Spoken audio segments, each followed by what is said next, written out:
Oke teman-teman, jadi sekarang tanggal 8 bulan Januari kita akan distribusi bantuan ke Tamyang.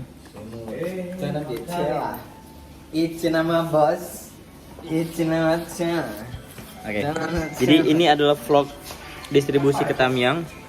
Nanti survei yang kemarin saya upload di YouTube dan ini kelanjutannya. Backsound. Jadi sekarang lagi siap-siap dan lagi mau muat barang. Namun hujan yang membuat kita belum berangkat teman-teman. Truk sudah ada, ini sudah ada, cuman barang-barang sebagian diceker juga, cuman ya karena hujan deras kita belum bisa berangkat teman-teman. Ini banyak kali yang sempro. Anjay. Di sini kita lihat siapa yang sempro pertama. Di sini ada Selfie sempro, di ruangan sebelah ada Dea sempro. Jadi mereka sempro dan saya ke Tamyang. Masa.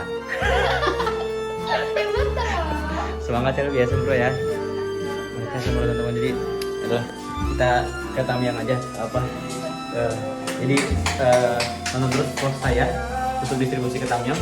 Buat teman-teman maaf yang lainnya, dan kali ini relonnya tidak banyak seperti teman-teman yang lain. Di sini kita hanya butuh sekitar 18 mungkin yang berangkat ya, 18 orang.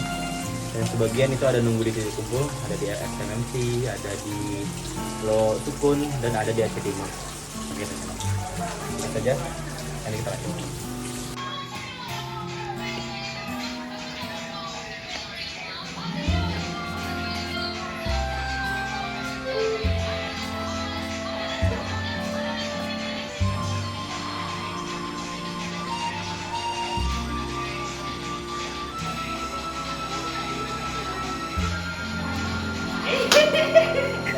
Daiwan ketannya, kita kan dulu biasa. Itu. Oke teman-teman, jadi kita sudah berangkat. Di dalam perjalanan ini mau ambil barang dulu di tempat Rifka. Ini belum apa udah mabuk muntahnya udah sana. Dudui. Habis ini kita ambil barang dulu. Siap ambil barang. Kita bakal lanjut lagi ke Tamyang. Kita begini. Dalamnya ini banyak pakaian daripada sembako atau jajanan. Banyak pakaian dan juga beberapa alat-alat kebersihan yang kami bawa. Nanti kita lanjut lagi. Ketat kali dia, kayak SMA baru dia. Stop ya.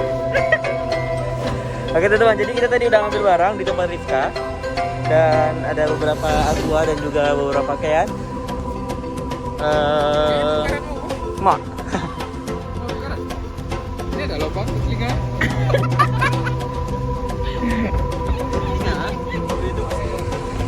Jadi sekarang jam 11.47. Jadi kemungkinan kita sampai Tamyang itu maghrib dan bakal distribusi maghrib, dan trauma healingnya itu malam-malam. Semoga aja bisa. Yang buku-buku cat gambar di mana? Yang kardus tinggi? Di dalam gerobak? Dalam supir? Dalam supir? Oh, nggak loncat tuh? Nah kan yang kotak-kotak depan. Oke. Karena kita turun di baju dulu kan? Nah. Kita baju dulu. Oke teman-teman, jadi ini hujannya deras banget. Kayak masih kita berlanjut. Nah, ini mana? Ini lumpur lewat dikit. Lumpur lewat dikit. Gimana? Lampu ini tidak ada karet. Kami tetap bakal berlanjut di sini. Tamyang, karena kalau akan berhenti juga nggak ada waktu lagi teman-teman. Takut nanti pulangnya kemalaman dan kami menginap di sana. Dan itu makin menambah beban agenda lagi. Wan. Nah, ini Nadu nih. Kan Bik. Ada tadi. Nadu. Oke teman-teman, hujannya deras banget memang.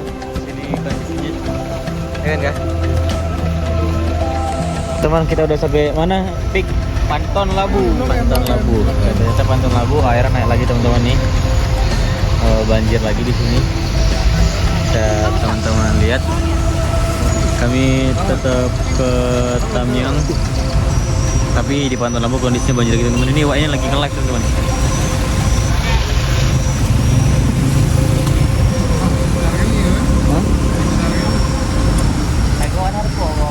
Baik, assalamualaikum warahmatullahi wabarakatuh. Perkenalkan, nama saya Rifki Merana Saragi. Di sini dengan NIM 2202101110. Di sini saya akan menganalisis dan menjelaskan bagaimana kondisi Indonesia saat ini dan mengkaitkannya dengan mata kuliah perencanaan pembangunan. Secara dasar, perencanaan adalah suatu mekanisme atau step di mana hal-hal yang harus diwujudkan memenuhi beberapa persyaratan yang sudah dikategorikan.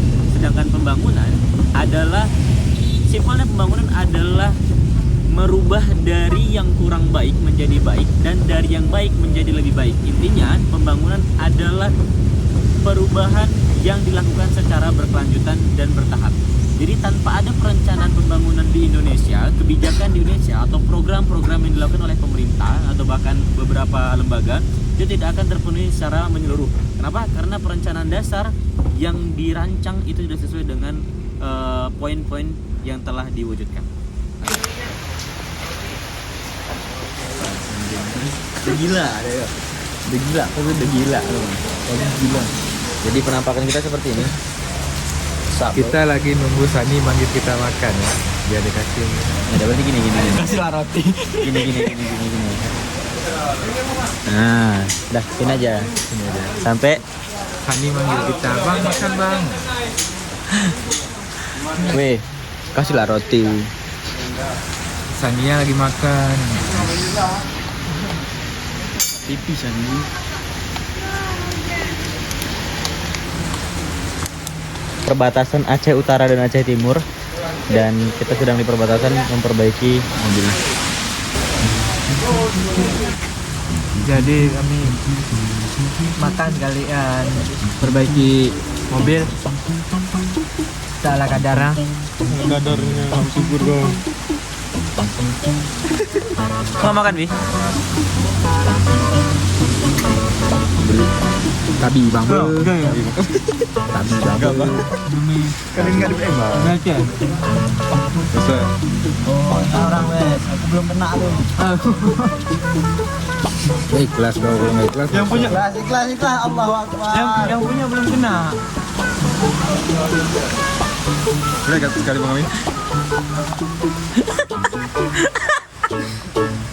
Kasih juga aku nih hari ini. Ini sama Bang Ari kasih kupet dia. Kenapa gitu? Nah, Oh ya Allah, mana tahu? Mana ingat? Mana tahu? Ikan nggak jadi lagi ikan apa tuh? Nggak bisa makan dia. Ada nih. lama-lama. Ini aku nih.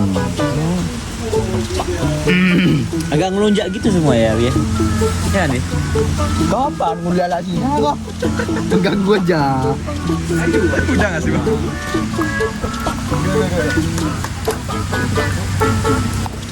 Sana lah.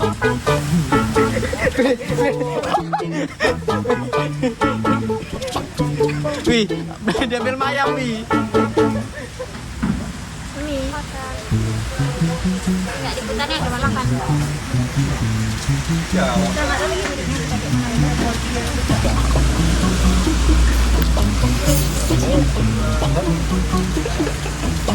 Pada nggak berakhlak semua.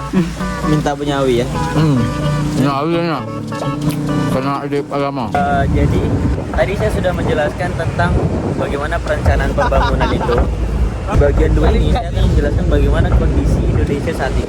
Secara general, Indonesia saat ini dalam kondisi yang masih stabil, terutama dalam sisi ekonomi. Apalagi kita sudah mengetahui bahwasannya sejak pergantian Menteri Keuangan dengan Bapak Purbaya, yang dikatakan kelakuannya atau kepribadiannya itu seperti koboi, tapi memang kondisi ekonomi Indonesia saat ini yang menjadi trending di beberapa negara, dan persentasenya juga tergolong sangat stabil, yaitu 5%, yang artinya bahwasannya ekonomi Indonesia cukup berjalan dan aktivitasnya cukup lancar, teman-teman.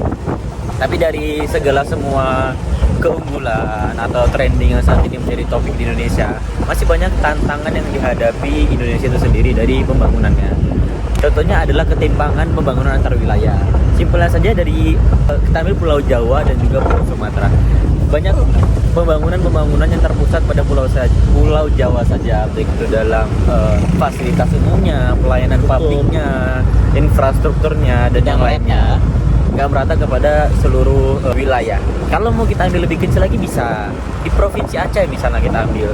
Bandingkan Provinsi Aceh itu di Banda Aceh, Losmawe, dan bandingkan daerah Gayo, Aceh Tengah, itu banyak banget ketimpangan pembangunan yang terjadi. Mulai dari infrastruktur, pelayanan publik, akses lain-lain atau bahkan pendidikannya, itu masih banyak ketimpangan pembangunan yang terjadi. Karena seperti yang saya katakan sebelumnya, bahwasanya pembangunan bukan cuma sekedar membangun fisiknya saja teman-teman, tapi merubah secara berkelanjutan dari yang kurang baik menjadi lebih baik.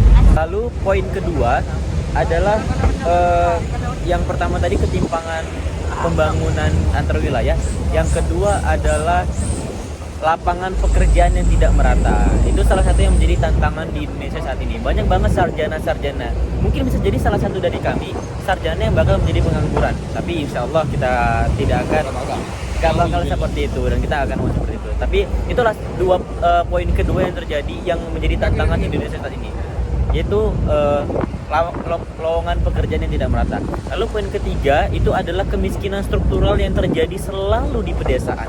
Kemiskinan struktural itu ya turun-temurun, miskinnya itu tetap bakal miskin terus teman-teman. Seandainya pun anaknya ini kaya, hitungannya kayak zaman sekarang bilang itu adalah sandwich generation. Nah, jadi walaupun anaknya ini sudah bekerja sangat keras, tapi karena memang budaya, culture-nya itu bakal membiayai orang tuanya, hasil pendapatan yang dia miliki bukan untuk dia pribadi atau untuk masa depannya, tapi untuk membiayai baik itu adiknya, orang tuanya, sanak saudaranya, dan lainnya. Jadi kekayaan dia bakal bukan di save untuk ke depan, tapi dikeluarin untuk ke belakang. Jadi itu yang dinamakan kemiskinan struktural. Lalu poin keempat adalah bencana alam yang masih sering terjadi. Kondisi yang saat ini kami hadapi atau yang kami lintasi adalah itu teman-teman. Jadi kondisi bencana alam yang selalu terjadi di Indonesia yang tanpa ada perencanaan matang dalam pembangunan setiap infrastrukturnya. Jadi, nah seperti ini teman-teman, nggak nampak mungkin karena malam. Jadi seperti ini contohnya adalah bencana alam yang selalu terjadi. Jadi perencanaan pembangunan yang dilakukan itu tidak matang teman-teman. Jadi ketika ada bencana alam yang terjadi, pemerintah dalam penanggulangannya belum merencanakan secara matang, sehingga yang menjadi korban selalu adalah masyarakat yang rentan terdampak dari bencana ini. Lalu yang selanjutnya, tantangan yang dihadapi Indonesia adalah kualitas pendidikannya, pelayanan publiknya, dan juga gizi masyarakat. Itulah yang menjadi mungkin karena salah satu tantangan di Indonesia adalah gizi masyarakat. Stunting contohnya, stunting itu di Indonesia angkanya itu tinggi banget teman-teman. Presentasi stunting di Indonesia itu cukup tinggi, sehingga mungkin itu yang menjadi salah satu program utama dari presiden kita, yaitu Presiden Prabowo, Bapak Prabowo Subianto, yaitu membuat yang namanya Badan Gizi Nasional, atau dalam wilayahnya saat implementasi kita sebut sebagai Satuan Pelayanan Pembangunan Gizi, atau nama programnya kita sebut sebagai MBG, Makan Bergizi Gratis, untuk memberikan solusi dari tantangan yang terjadi di Indonesia, yaitu gizi masyarakat atau stunting yang sangat tinggi. Itu apa? Lalu bagian 3 ya. Lalu bagian 3 itu adalah tentang apa sih hubungannya dari semua analisis yang telah saya jelaskan itu dengan mata kuliah kita, yaitu perencanaan pembangunan. Seperti yang saya katakan, perencanaan pembangunan bukan hanya berfokus pada peningkatan ekonomi saja teman-teman, tapi juga pemerataan dan juga kesejahteraan masyarakat, agar pembangunan yang terjadi di Indonesia tidak hanya terfokuskan pada kota-kota besar saja. Dan juga kenapa harus penting dilakukan perencanaan, agar setiap program yang dibuat atau kebijakan yang dibuat itu tepat sasaran. Karena banyak banget kebijakan yang dibuat oleh pemerintah membuat kebijakan sebenarnya sangat bagus dan sangat baik, namun dalam implementasinya banyak banget kebijakan atau program dilaksanakan tidak tepat sasaran. Contoh simpelnya adalah menurut saya pribadi, Cipulia itu sendiri. Cipulia menurut saya adalah program yang sangat baik untuk mahasiswa-mahasiswa yang kurang mampu. Namun dalam implementasinya masih banyak oknum-oknum yang menyalahgunakan sehingga KIP kuliah tadi tidak tepat sasaran. Masih banyak orang kaya yang dapat, masih banyak orang-orang yang sangat mampu dapat, ada bahkan orang yang tidak mampu itu tidak dapat. Itu salah satunya mengapa penting untuk melakukan perencanaan pembangunan. Lalu bagian tiganya, apa sih yang menjadi permasalahan di perencanaan pembangunan itu? Jadi 3 poin yang saya dapat. Yang pertama adalah data yang kurang akurat saat digunakan implementasi. Yang kedua, koordinasi antar lembaga, satu lembaga dengan lembaga yang lain itu tidak tepat atau tidak sesuai, komunikasinya itu sangat lamban. Komunikasi tidak tepat sehingga koordinasi antar lembaga itu tidak baik. Lalu poin ketiga adalah kebijakan yang digunakan terkadang tidak sesuai dengan kebijakan daerah. Misalnya Indonesia membuat kebijakan secara nasional, namun ada beberapa daerah yang kebijakan ini tidak sesuai di daerahnya masing-masing. Mungkin itu yang menjadi keterlambatan perencanaan pembangunan atau yang menjadi permasalahan perencanaan pembangunan saat ini. Sehingga banyak sekali program-program yang dibuat atau hal kebijakan yang dibuat itu tidak terimplementasi dengan baik. Contohnya, salah satunya tadi seperti saya katakan adalah ketika terjadinya bencana alam. Kenapa? Karena dalam perencanaan pembangunannya mereka tidak berfokus pada mitigasi bencananya, sehingga banyak sekali masyarakat yang rentan, kelompok-kelompok yang rentan itu sangat terdampak. Kenapa? Karena dalam proses perencanaan pembangunannya mitigasi bencananya kurang, teman-teman. Itu yang menjadi permasalahan perencanaan pembangunan di Indonesia saat ini. Oke, jadi yang terakhir, bagian terakhir adalah harapan saya kepada pemerintah itu terhadap 3 poin saja, teman-teman. Yang pertama adalah apapun yang dilakukan dalam perencanaan pembangunan itu harus berbasis data. Yang kedua, itu harus lebih mementingkan partisipasi masyarakat. Yang pertama tadi berbasis data dan kebutuhan masyarakat. Jadi bukan membuat kebijakan atas kepentingan politik, atas kepentingan pribadi atau keinginan keluarga. Jangan membuat kebijakan yang seperti itu. Simpelnya aja, kadang saya ada melihat di beberapa wilayah mereka buat cuma taman mini 1 peta, namun anggarannya sampai bermiliar-miliar. Padahal masih banyak yang bisa digunakan dalam pembangunan infrastruktur yang lain, yang lebih baik, yang lebih layak, dan yang lebih menguntungkan bagi masyarakat. Jadi seperti itu. Jadi kebutuhan atau yang dibuat itu harus berbasis data dan juga kebutuhan masyarakat. Jangan atas kepentingan politik atau kepentingan pribadi, bahkan kepentingan keluarga. Dan yang terakhir, berorientasi pada jangka panjang dan berkelanjutan. Sehingga setiap pembangunan itu direncanakan secara matang dan dapat berkelanjutan sampai ke beberapa tahun ke depan. Mungkin itu saja analisis dan penjelasan singkat dari saya dan dari video saya yang mungkin berbasis seperti vlog, namun dengan deskriptif yang lebih dalam. Dan itu saja yang dapat saya sampaikan. Terima kasih. Assalamualaikum warahmatullahi wabarakatuh. Jadi teman-teman, kita udah di Tamyang. Ini adalah huntara yang dibangun oleh pemerintah. Itu dari Danantara salah satunya. Di beberapa di beberapa titik. Salah satunya titik ini yang sudah dibangun huntaranya, namun belum bisa digunain karena emang belum penuh atau belum selesai sepenuhnya. Di sini ada sekitar ratusan unit rumah yang dibangun di daerah titik ini. Rumah hunian sementara.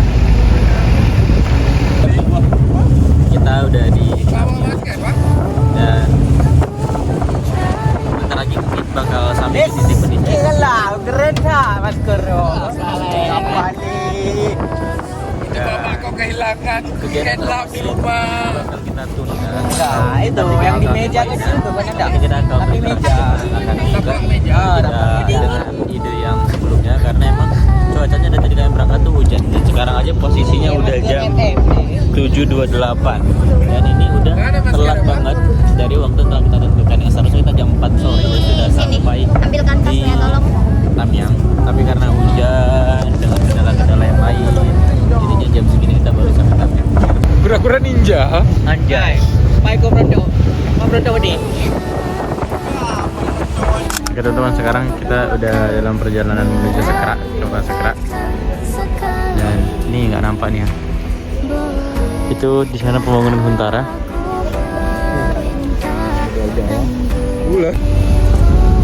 Kondisinya rata-rata masih porak-poranda semua teman-teman.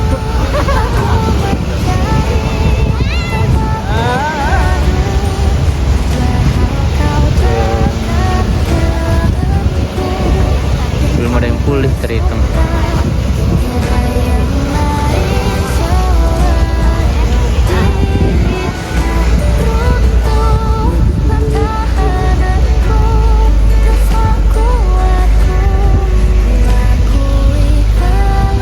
Sempat-sempatnya main playbook dia anjir. Gila. Playboy ya, Jong. Dewa pet.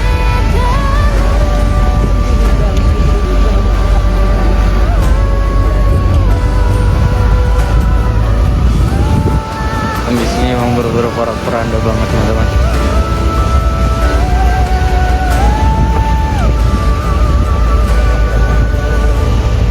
Mana airnya sini ya? Tinggi Dil, 4 meteran. Iya, nggak ada batas.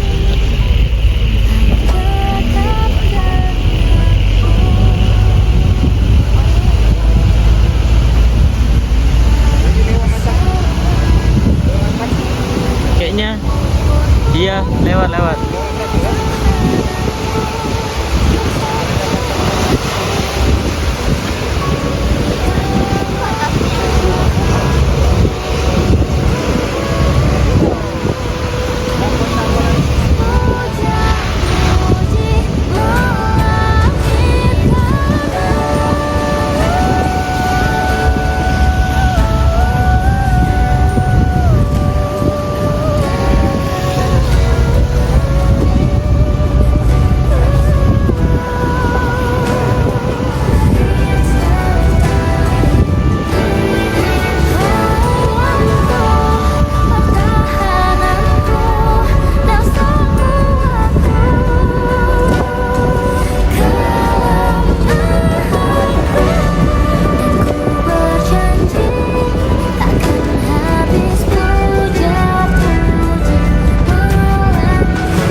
Peralatan dapur nggak ada itu. Nggak ada.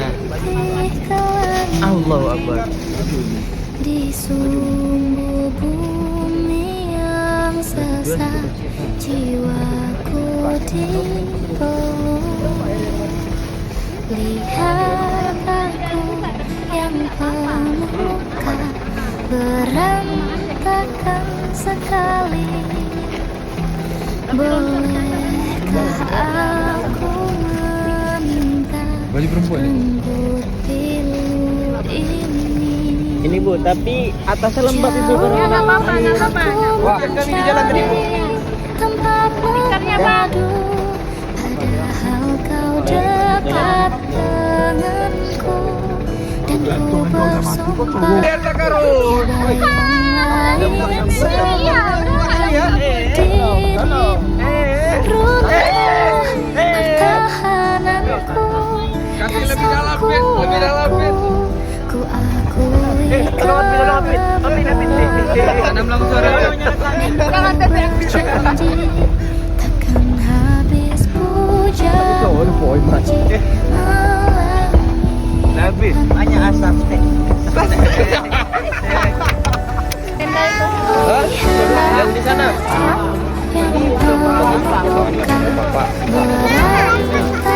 Apa? Sekali bolehkah aku minta rambut pilu ini?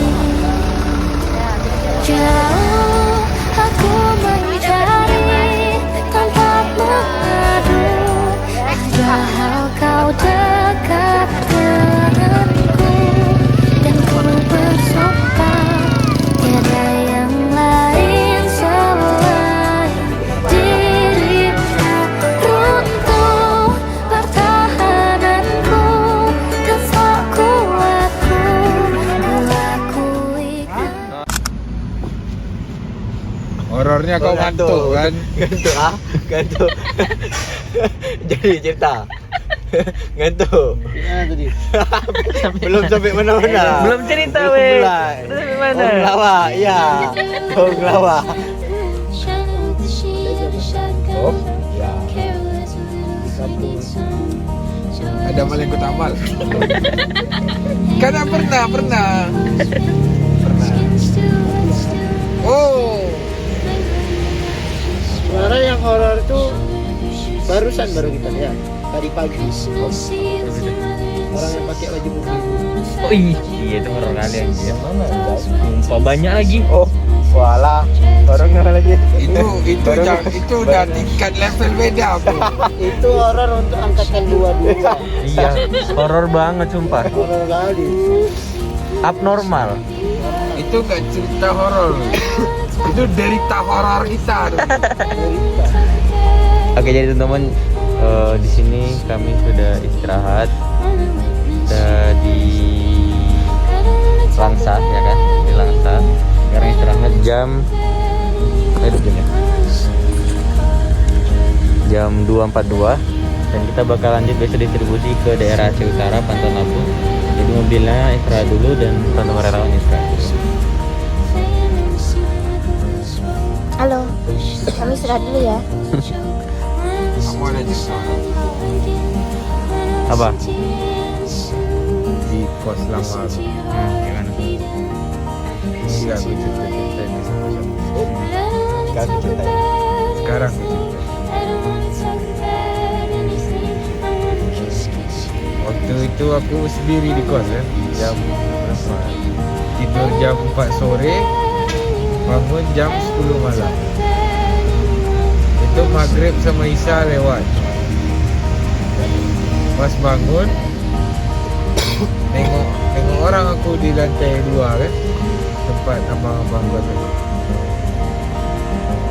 Itu kayak nengok kepala terbang, tapi dari leher itu nyangkut usus. Nggak tahu kan? Matanya panjang sebelah, ya sebelah panjang sebelah. Itu darah-darah. Habis itu aku kejar, ambil masuk dalam saku, aku jual.